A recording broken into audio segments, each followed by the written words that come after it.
Now, Kirky, what am I going to do to give you a signal when I want another beer? Once I find the fridge, just put you Just basically. Kirky. Righto. I'll come over and wait it for you. While you're in bed. All right. Fantastic. Yeah. Welcome to the podcast. Today, my guest is Brian Mannix. Yes, it is.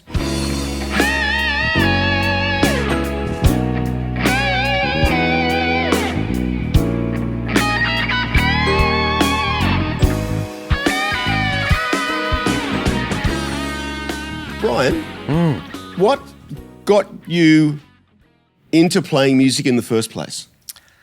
Well, I've got an older brother, but I had girls on one side of me and a whole lot of girls and that on the other side. So I grew up with the Beatles just blaring over the back fence, and sort of, just old enough to sort of understand that the Beatles were a really big deal. And everybody was just into it. And so, my dad learned to play guitar. My brother learned to play guitar when my fingers got big enough. I was 9, I learned to play guitar. It was just, I don't know, music was always a part of my life. I never really wanted to saw myself being a professional musician. I wanted to be a film director, but just opportunities didn't work that way and they worked this way, so ended up being a musician. But, my passion was, I love music, don't get me wrong. So you always had an artistic bent. Yeah, look, I like painting, too. I like poetry. So music, is very important to me, but if I probably had to make a choice between music and film, I'd probably take film because film's got music in it and it's got pictures as well. So, You've managed to do a bit of acting? Yeah, Get your face on TV and in film? I was in, my first job was in Flying Doctors, and then I was in a movie with Nicole Kidman. Didn't actually meet Nicole, but I'm in the same movie with her. Then I did, what else have I done? I did Chopper movie, Blue Heelers, Neighbours, Skirts, Colin Carpenter Show, Comedy Company, played Rebel Wilson's dad in Bogan Pride, which was great. Yeah, I've been very lucky because, like when you look at it, you sort of go, well, it's not a bad acting resume, but, like all actors, there's big gaps in between acting. But, acting's a bit of fun. Something I'd like to get better at. I was in We Will Rock You and done a few musicals, which has been fun. But, you just like to sort of vary it up a bit, playing in a band is great, but it's nice to play in a band. Then, I'm acting this weekend, terrific. Or, I'm doing something a little bit different. I've been playing music for a hell of a long time. So. What was the first band that you were ever in? It was a band called Hash.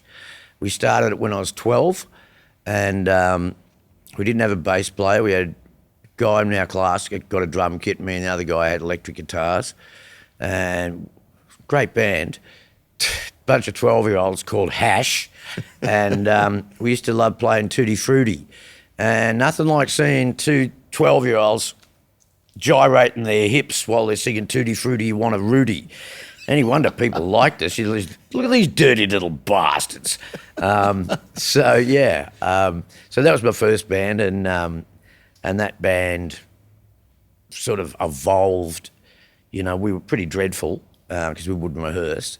And then we'd do a gig at some dance and we were so bad that we'd have to change our name. And we just got sick of it, and punk rock was sort of coming along, and we just done a particularly bad gig, and we said, well, stuff this, let's go punk rock because that's easy to play, and we'll write our own songs, so then if we make a mistake, nobody will notice. And then we got a drummer who was very disciplined. He came in and said, nah, if we're going to do this, we're going to do it properly. And he made us rehearse 4 nights a week. And, when you rehearse 4 nights a week for 6 months, you get pretty good. Yeah. And then eventually we got a gig and we had a good live act and just built from there. So when you say you're doing originals right from the outset? With the X-Men we were, yeah. That Hash evolved into Hot Stuff, into Cunning Stunts, into the movies, into a whole lot of friggin' things. And eventually became the Uncanny X-men. The original guy that I formed Hash with, he was the original bass player in the X-Men. But he was out before we got a record deal.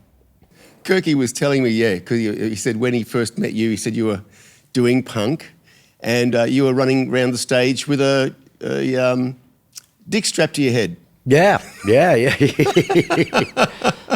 and I used to wonder, I'd go, so I imagine, everybody's got a girlfriend. Why haven't I got a girlfriend? And he said to me, can you tell me one girl that's going to want to say, see that bloke up on stage with a dildo on his head? That's my boyfriend. I thought, that's a good point. Never wore it again after that. Oh. Because, it was punk rock. You'd go out to just shock everybody. We used to have a Nazi helmet on stage and whatever the picture of me singing You're Just a Nazi at Heart and songs like Bloody Dickheads. And, I rode a mini bike on stage. We did so many crazy things because, lots of bands were doing, like Iggy and the Boys were doing crazy stuff. And, it was always... live bands always about, I saw Chisel on Barnes, he climbed up the PA. I thought, well, fuck, I better climb up the PA, that's what you do. And there's always a lot of the time with bands, people who talk about it, but they didn't so much talk about, the rhythm section was terrific or that. They say, mate, the guitarist had the guitar behind his head and he's playing Johnny Be Good. And you thought, oh, fuck, how about that? So the next week you walk around with the guitar behind your head trying to play Johnny Be Good. But it was I always liked those... The stagecraft things. The stagecraft The more things, theatrical aspects of it. Yeah, my favourite concert's Welcome to My Nightmare by Alice Cooper, because it was like a theatre show. It was just like, wow, this is what it's all about. I love the music, but come on, let's jazz it up a bit with some entertainment. As a band, you're supposed to be entertaining. Well... use whatever you can to be entertaining. Don't just put all your eggs in one basket. Have your music good, be funny, be theatrical, have a good light show, It's all part of the same package. When did you start recording with Uncanny X-men? What was the era around that? Was that early 80s? Yeah, about 1981. We didn't get a record deal till 1982. But we were doing demos and things from, 1980. And, even before that, with our shit bands, we'd get the cassette out and we'd record rehearsal and make a little cover. And there's our,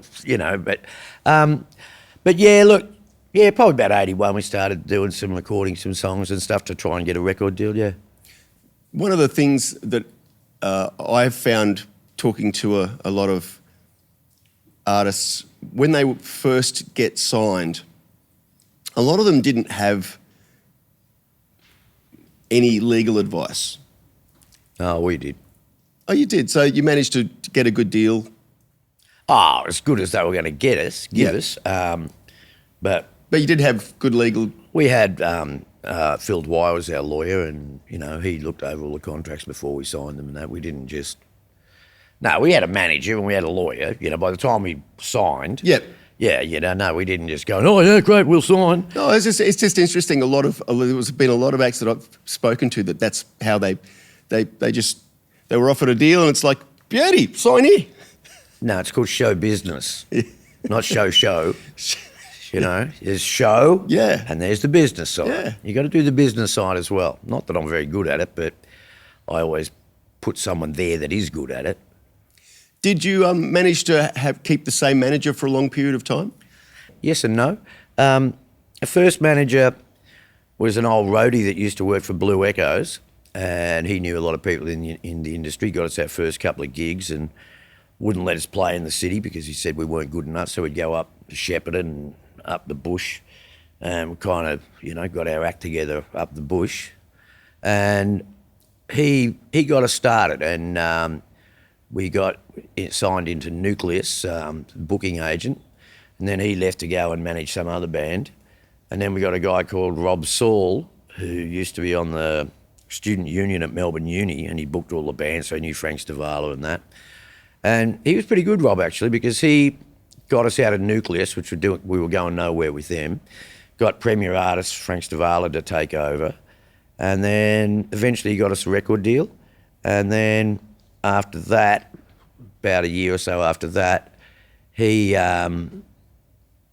left and our front of house guy became the manager. So he inherited a band that was already pulling huge crowds, had a record deal, and it had one sort of reasonable hit single with How Do You Get Your Kick. So, it's a dream gig for him. Fuck. But, to be honest, I think the hardest part about managing is to get the band started, and then B, to get the band a record deal. So most of the hard work had already been done by the time he came along. I'm not saying that he didn't, he did a lot of good things for us, but the really hard stuff had already been done. We were already an established band by the time he came along. So, Did you ever have any will to travel and take the band overseas? Yeah, although, look, it's so hard to get Australia to all be in sync. Mm-hmm. We used to always have trouble with Perth. We're number one in Queensland, we're number one in Melbourne, we're number two in Sydney, Adelaide's, number three, and then frickin' Perth at 25. So it lowers you. It's really hard to get all the states going at the same time. Now, you go to America, you got 50 states. Yeah. And look, by the time we were in a position to go overseas, it's probably good that we did because, we've been working for a long time. And, I spoke to MySex and, they did American tours, and Steve Gilpin was saying that, they were big in Texas, but they died here, they were okay there and that. And, the idea of spending a few years in the back of a bus, look, it would have been nice, but then other artists that I've spoken to, you get over to America and America immediately wants to change your sound, have somebody else write your songs. Change your name this even. Producer, change the name and all that. And I guess if you're happy just to be a successful puppet, that's fine. But one of the things I like most about being in a band is writing songs. And, I'm very fussy about what I'll sing. I'm not going to sing, I know some cover band wanted me to sing Relax by Frankie Goes to Hollywood. I just said, get fucked, I'm not singing that. It's about gay sex, it's not me. I don't want to sing about that. So, the idea of, someone like Diane Warren or whatever her name is, writes Aerosmith and Bon Jovi songs, and I don't know. The good thing about Mushroom was, as long as you had two singles, they'd say, go in the studio, do whatever you like after that. And that was great because, you'd be creative. You did what you wanted to do rather than, there's nothing worse than when you can hear it with some songs, they're trying to have a hit, and that's the worst way you can write. Writing a song is about expressing what's inside me. Yep. There's no point in me trying to guess what's inside you. If I just be really honest to what I think, chances are that's going to relate to, people are going to be able to relate to that. Yeah. But if I start writing about, like every freaking band, they always write a song about the prostitute in King's Cross. Every freaking band used to stay in King's Cross and they'd always write a song about the prostitute. I'm thinking, what the fuck do you know about how a prostitute feels? Why are you writing about that? Write about something you know. Do you think that might have come from Richard Clapton's success with Girls on the Avenue? Well, Maxine by... Sharon O'Neill? Yeah. Darling It Hurts, Paul Kelly. Everybody writes a freaking song about a prostitute. Fuck the prostitutes, which I guess is the whole purpose. Yeah. To fuck the prostitutes. How many albums did you do with Uncanny X-men? 2 albums, 2 mini albums, and I think Calvin S told me one day that we had 12 charting singles. Some of them were just 38, 36, 32 or something like that. Still charting. 12 charting singles, I'm pretty happy with that. So, we had, 4 singles off both albums. There's 8. Yeah, probably had about... Yeah, probably. Actually, I don't think we ever had a single that didn't chart at least a little bit. Yeah. Well, maybe the second album when they wouldn't play us on radio, but anyway. What happened with that? Why wouldn't they play you on radio? Oh, look, Politics? Yeah. Or was it content? Well, no, it was nothing to do with content. That was the sad part about it. They decided that the radio station now wanted to appeal to people between 18 to 39 because that's where the Demographic. the sponsors and the demographic was. Well, research showed that our fans were 16. Madonna and Prince were in the same boat. So radio decided to not play Madonna, Prince or Uncanny X-men. And it really sucked because our first single had come out. First week it was number 18 nationally and we were worried about it. And then the second week it's number 12 nationally. We go, oh, fuck, this is going great. And then they said, nah, doesn't matter what you do, doesn't matter how good it fucking is, we will not play it. Wow. So after that, you know, it's just a bit of a slow death after that. You know, it's sucks, but it's, you know, I'm not the only one it happened to, you know. It's happened to so many bands, you know. Kids in the Kitchen had the same problem. Pseudos are okay because, well, it helps when your manager owns a big chunk of Austereo, doesn't it? Yeah, well, that would. You know, and he was also managing Farnham. He didn't seem to have any trouble getting airplay, John Farnham. No. Helps when your manager owns the network or a big part of the network. Not that there's nepotism in the music industry. I guess it's one of those things, over a long period of time, you would have seen so many changes. What do you think has been the biggest change from when you started out to where we're at now? I think going digital didn't do anybody any favours. I loved the old 12-inch with the cover artwork and you could read the lyrics and, you know, buying music was a real tactile experience. And then CDs came out, which was just greed on the record companies' parts, because what they realised was that one of their biggest assets was their back catalogue. So they could resell all of the stuff. So you got to rebuy the Beatles collection. You got to rebuy the Stones. You could rebuy so Pink everybody Floyd. rebought their record collection. Yeah. And I think Polygram was the bastards behind the CD. And you know they lied to us, a bit like the COVID vaccine. They lied to us and said, no, you can tip a beer over this, you can scratch it, it'll still play. Fucking bullshit. And then you know, at least they had a little cover, and then now what do you get? You get a USB or something, and Well, you don't even get you that. got Spotify, so when you get 1 million hits, you make $1,000. Ooh, rock on.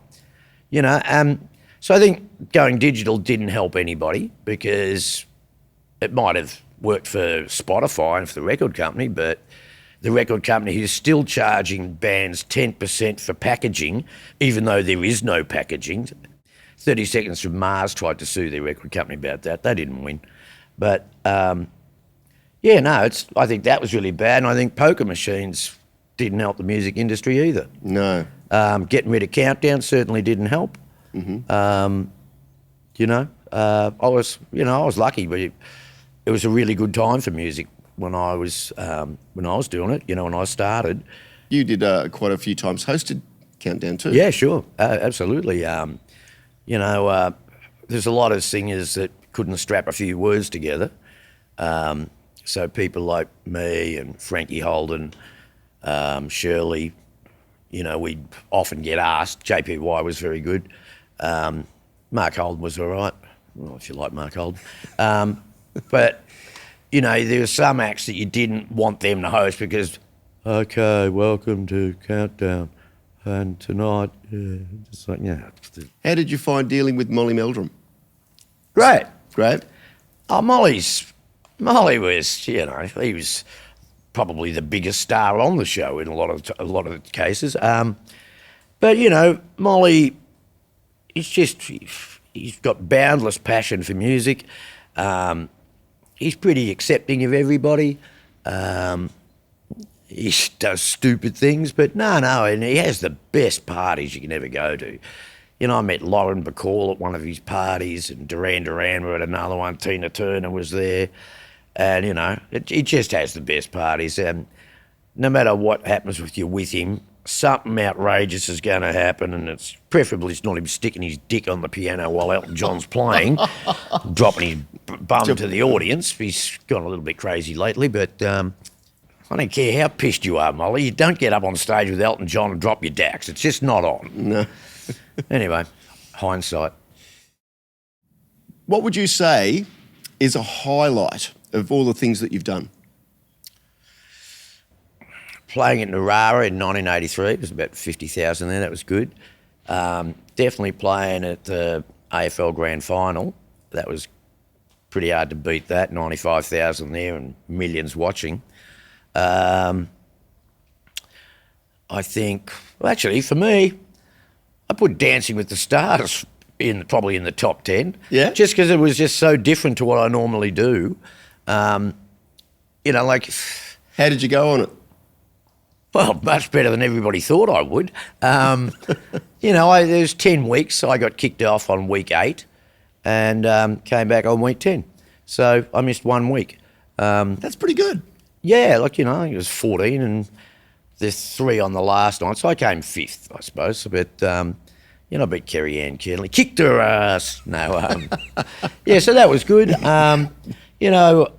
Acting's been good. Doing We Will Rock You was fantastic because it's just different to playing in a band. It's very disciplined. You got to, in a band I can say, okay, I'm going to walk over here now. Not in theatre. It's like, no, I've got to walk to A3, then I've got to go to D2, and the lighting's got to follow. And yeah, and I enjoyed the sort of family of theatre. So I don't know. Look, there's probably quite a few things I'm forgetting.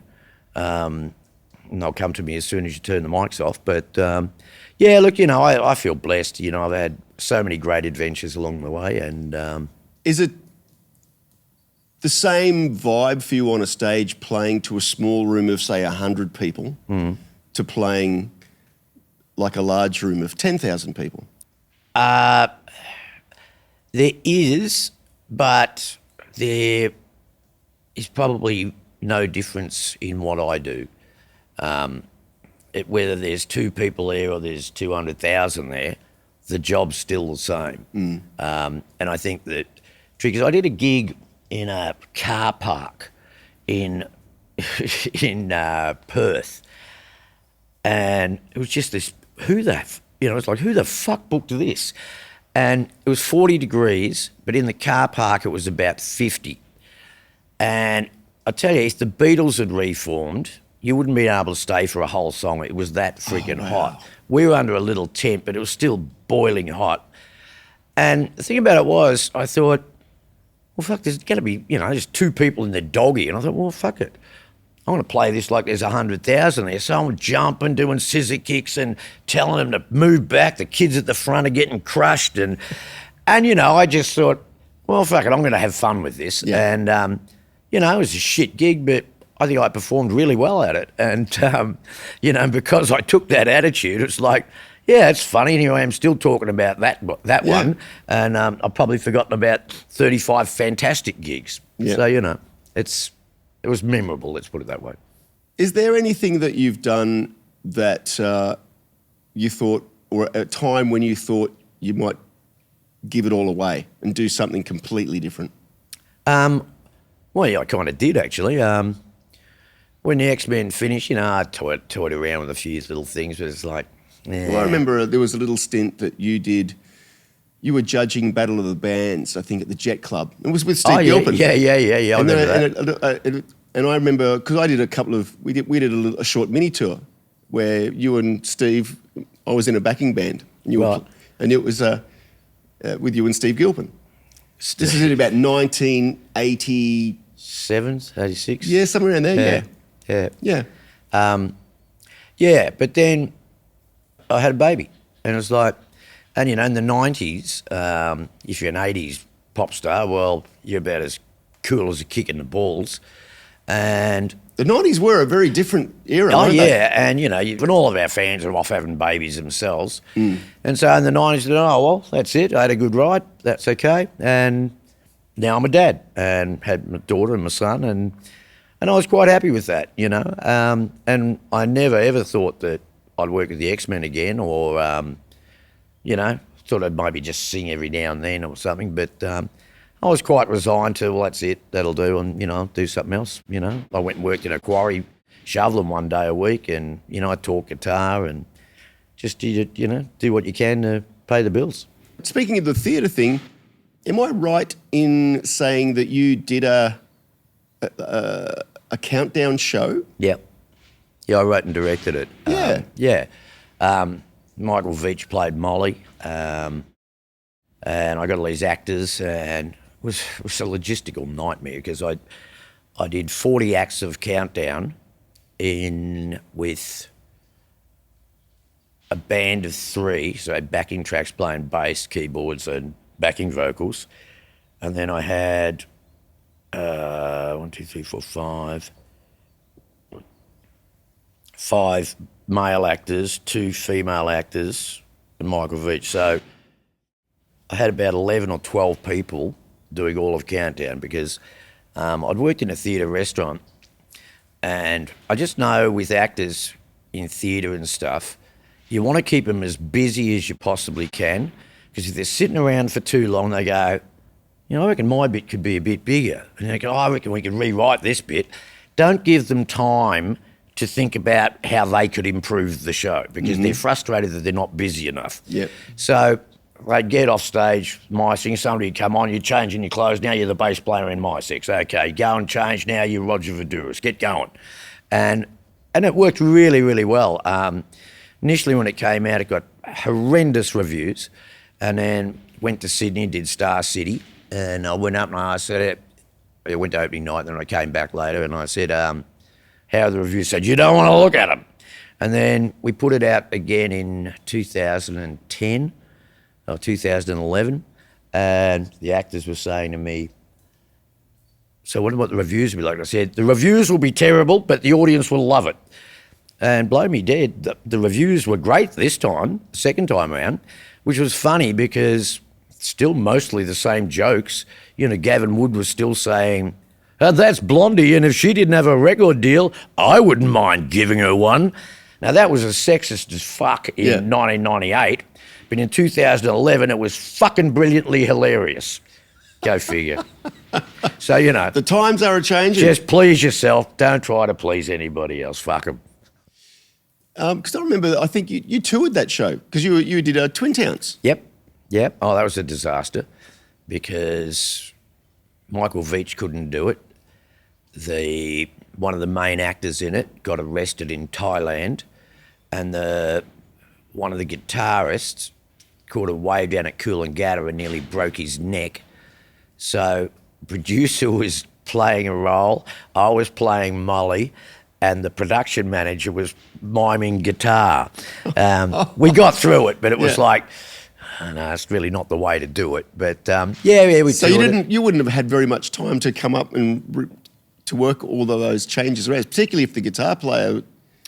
Yeah, well, fortunately, the production manager could play. Yeah. But we didn't turn him on. The other guy was so good that was like, we've got the backing tracks, one guitar.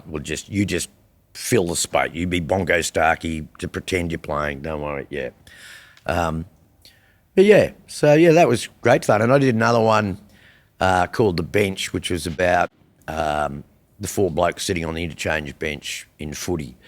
Pretty good play, good little musical. But what I learned from that is, if you're going to do musical theatre, the people who go to musical theatre are women and gay guys. Football, that's not a good topic for musical theatre. You know, the guys that go, their wife drags them along to it. You know, the gay guys, they might like football thing, but no, you know, you got to do something the chicks are going to love.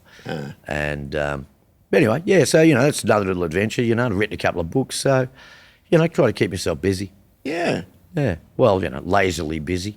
Were the books biographical, or were they... 50 Years is biographical. I had a deal with Pan Macmillan, and they just kept, no, you've only got 300 pages. I'm going, look, my life doesn't fit into 300 pages. And all they wanted was sex, drugs, and Uncanny X-men. I'm thinking, well, X-Men's a part of my life, but... Not the total sum of it. No, and they want to call the book. And in the end, I gave them their money back, said, fuck this, I'll do it myself, which was an artistical decision. And normally when you make those decisions of integrity, you end up doing your nuts financially. But on this occasion, it actually worked out really, really well. And I made more money doing it myself than I would have with them. They might have got more quantity, but I still don't think I would have made more money. And I got to make the book that I wanted to make. And it's a great book. So I'll put all of the links below in the description so people can go and buy a copy? Yeah, you can get it on, what are those things? I was going to say Grinder, but Amazon. yeah, you know, it's a, Well, yeah, you can get, you know, the thing you read it. I don't think you can get a hard copy anymore. So Because I only printed up a digital copy. Of You the can book. get a digital copy of it. But, Have you got can you get it where you're reading the book? no, you can get my other book, Hell, I Didn't Even Like Al Green. You can get that where I'm reading it. That's a nightmare because pulls up in a taxi. Well, I better have the sound of the taxi pulling up. I turn it into a freaking radio player. It's like, you know, I'm inside a plane. Well, what does the inside of the plane sound like? Yeah, put that in. Oh, here's the outside. Let's put that sound in. But yeah, that's available. That's an audio book. And my other one, Broady Scales, well, that's just a collector's item. But the bio, the hard copy of that, somebody sold one of them on eBay for $2,500. It's like, wow. So they're not in production anymore? No, I deliberately did that. I said, no, this is it. That's it. So, you know, and so my solo album, the record company went bankrupt the day it came out. Thank you. Wow. 2 years of working on an album then. Today's the day. Phone call. Record company's gone into receivership. Fuck. So that album though, I think I recorded it for about $2,000, and you know, that sold for about $3,000 on eBay. It's like, because it's rare. Yeah. You know, I've got a box of them at home, but I figure, well, if I sell them, then I can just leak one out every now and then and get $2,000 or something for it. When did you do the solo album? Probably the first thing I did after the X-Men. Mm-hmm. It took me a long time. I was sort of pretty broken after the X-Men, and it just took me a long time to get my confidence. You know, X-Men got the shit kicked out of them on the way out, you know, and especially me. You know, I couldn't go anywhere without getting called a poofter, because if you sit next to Molly on TV, well, you must be gay. That's the kind of stupid logic people have. You know, if I'd sat next to David Gulpilil, I suppose I'd be Aboriginal, you know. Anyway, so, yeah, I just, you know, didn't go out, just went to a studio and just licked my wounds for a couple of years, you know, putting together an album. Is there anything that you've done along the way that you really regret doing? Yeah, lots of things. A lot of girls I regret doing. Like a decision that was, if you went back in time, you go, I wish I would do that differently. I probably wouldn't have left Mushroom Records. I think that was probably a mistake. Probably should have signed with Rod Stewart's management. I don't regret either. You know, probably Mushroom I do a little bit. The Rod Stewart thing, well, you know, that was a decision we made, and I'm happy with it. I think I regret probably allowing a manager to make 5 times as much money as me. I always thought that was grossly unfair. You know, we'd be doing 8, 9 gigs a week, and he's sitting at home by his pool, and he's making 4 times, 5 times what we are. Mm. And I still, you know, nobody paid to see him. No. And he didn't write the songs. He wasn't on the TV Week pin-up. And he inherited a band that already had a record deal and was already successful.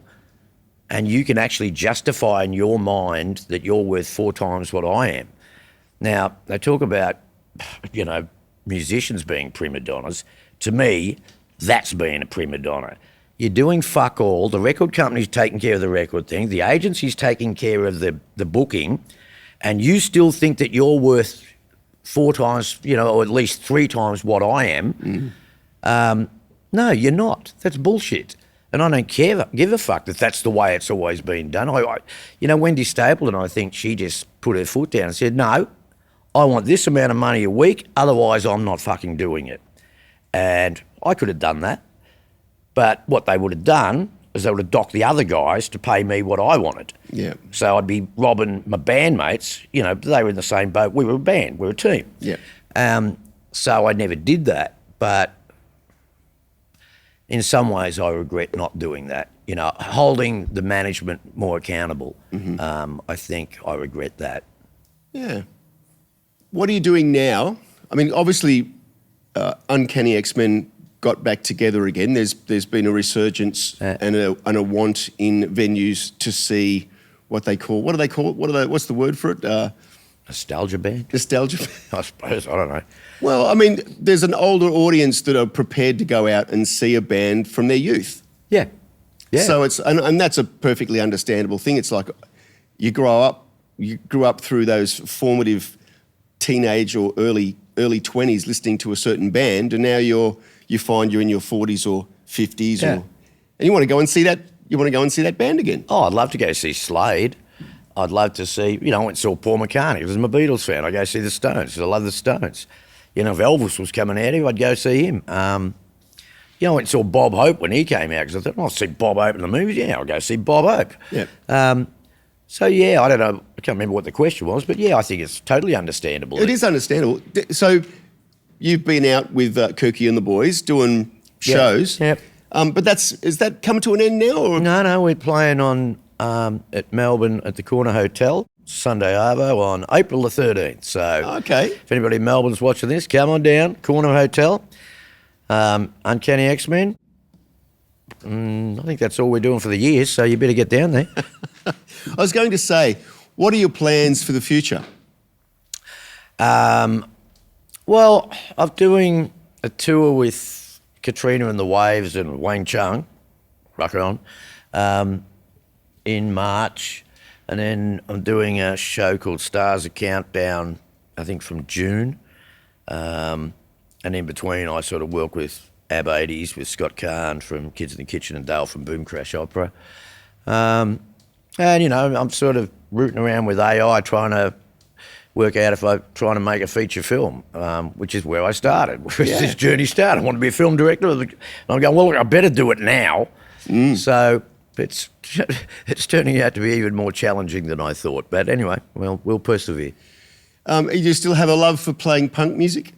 Yeah, I do. I've got really funny taste in music. And first of all, I probably dislike more music than what I like, which I think gives me a little bit of a unique edge because I don't get sucked into every, the guitarists in my band, they can listen to any old piece of shit music and they'll find something good in it. Yep. I'll listen and go, no, that's a piece of shit. I don't even want to hear it. I don't want that influencing me or the band. But I'll listen to, say, Anarchy in the UK by the Pistols. I might listen to the Stranglers after that, and I go, I feel like Dean Martin now. Okay. And I'll put, I can have the Sex Pistols, Dean Martin, a disco song, country song. It just depends on what mood I'm in. So, but as I say, I dislike more music than what I like. What influences you more listening to music? Is it the musical content or the lyrical content? Both, I think, but, you listen to, say, a song like Jumpin' Jack Flash. I think it's the riff and the music that's really is what gets you. The words are pretty good. I like the words, but I listen to, say, God Save the Queen by Sex Pistols. I think the words are great because they're so obnoxious, but the music's obnoxious too. But say something like Old Dogs and Children and Watermelon Wine. Just a beautiful story. I like songs that tell a story, and I like lyrics that say something unique. I think Billy Field's song, You Weren't in Love with Me. I was in love with you, but you weren't in love with me. Such a simple lyric, but fuck, it's a beauty, because I doubt there's a person on the planet that hasn't experienced that at some point. Yeah. And it's not a lyric that people write a lot.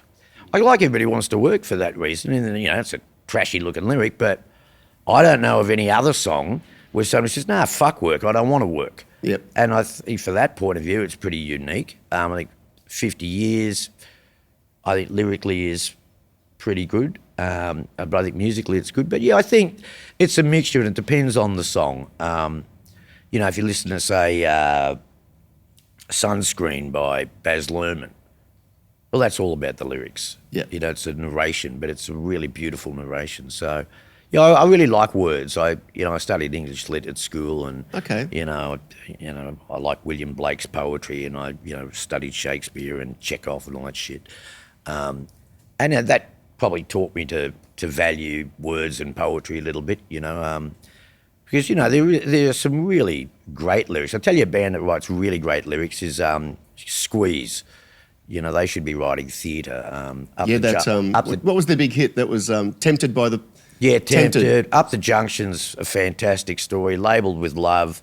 It's like a novel in a 3-minute song. It's just the economy. And the music's amazing that goes with it as well. Yeah, but they tell a whole lot with an economy of words. They might use 5 words, but it tells a paragraph worth of information, and I always find that pretty clever. Painting with words.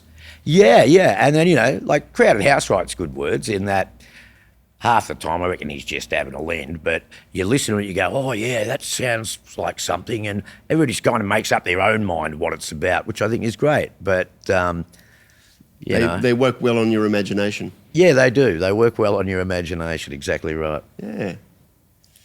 Oh At that particular point, hey, I might just say thank you very, very much, Brian. No, it's been a pleasure. It's been a wonderful thing, and thank you to Mr. Kirk over Kirky there. over there. Kirk. Got me here. Oh, you're going to get on camera now. Yeah, get on camera, Kirky. There you go. There he is. Hello. Here's the close-up camera here. Oh, there we go. There you go. You don't want too many close-ups. I can't believe you had to be pointed as to which camera to look into. Exactly, but they've both got lights on. Yeah, I know, but that's the 2-shot. That's just the close-up shot. Yeah, but see, it's all like, Come on. like a Keno machine. It's absolutely nothing like Everybody a Keno wins machine. the prize. No, not me. There's a good lyric in that. No. It'd never work. Cheers, mate. No worries. Thanks for having me. All righty. Let's kill some cats.